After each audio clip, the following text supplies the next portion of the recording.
Hello and welcome. My name is Biagio Mazza, Pastoral Associate at St. Sabina Parish in Belton, Missouri, and I'm here to welcome you to another Do You Know series question.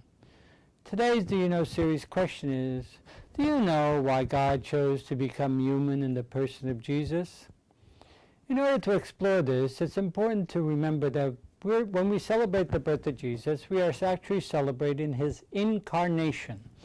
Now, the term literally means taking on flesh.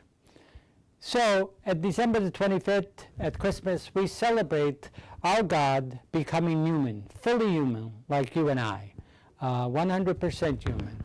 And therefore, that becoming human becomes an intimate way in which God has connected with us. Now, the tradition oftentimes asks the question, why did God become human? And the traditional response has always pretty much been that God became human in order to repair the damage that we as human beings originally did in what we refer to as the original sin in the Garden of Eden. God had intended something for us to live in harmonious relationship with one another, with God, and with all of creation. Instead, we freely chose not to do what God wanted. And God had to recalculate, if you want, or come up with a different plan. And the other plan was to send or to become human himself and to really, in the person of Jesus, die on the cross so as to repair the damage that human beings had done in our relationship with God. And so Jesus, traditionally the understanding is Jesus came in order to pay the price for the offense that humans had done against God, and that pleased God, and humans were once again restored to God. And that continues to be a fairly traditional way of understanding it. However, there was another branch of the tradition that existed all the way back in the Middle Ages, in which it spoke about the fact that God's desire to become human, to be incarnated, was God's plan from the very beginning when God started to create. That God saw becoming human like us as the most intimate and closest way in which God could connect with us in an intimate relationship and model for us what it means to be fully human. The Second Vatican Council attempted to recapture some of this tradition, and in its documents you could see that this aspect of God's revelation and God's choosing to become human was an attempt to be more intimate with us and to model for us what it means to be human. In other words, God established a love relationship with us from the very beginning, and by becoming human, he concretized that intimate relationship and called us into personal loving relationship with God.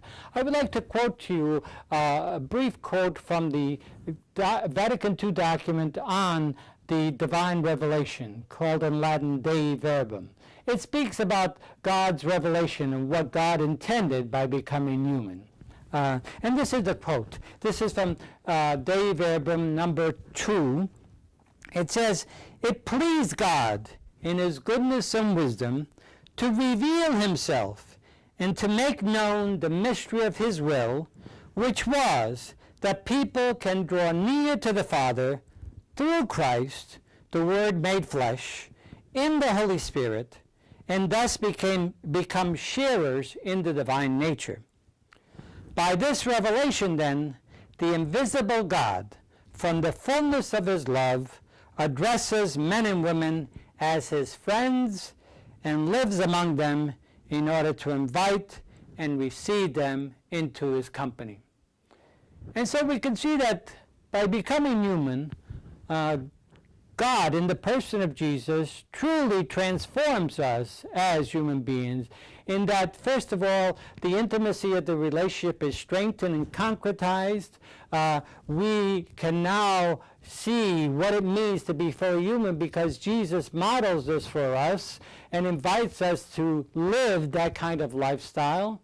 And as a result of that, all of creation now is suffused with God's presence because God has chosen to become one with all of creation.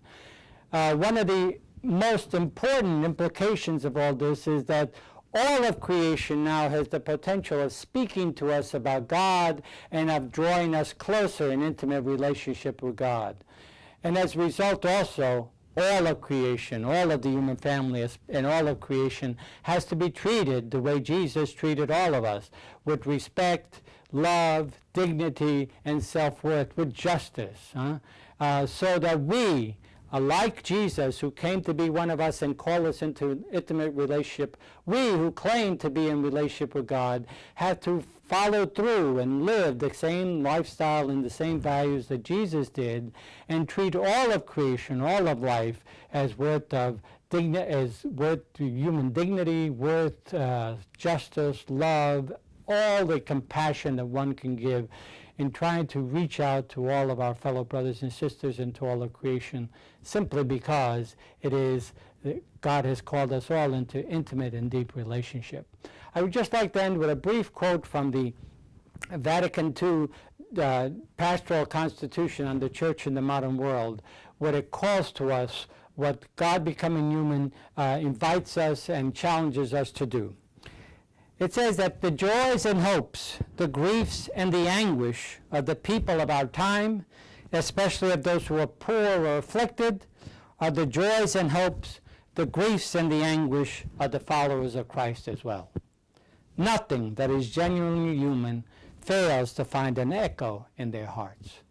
And so this is why God became human in the person of Jesus, and this is why we are invited and challenged to live the way Jesus lived among us and to enter into deeper relationship with God. I hope this has helped to understand just a bit of why God chose to become human, and I hope that you will return again to more Do You Know questions to deepen our understanding of our relationship with God. Thank you very much.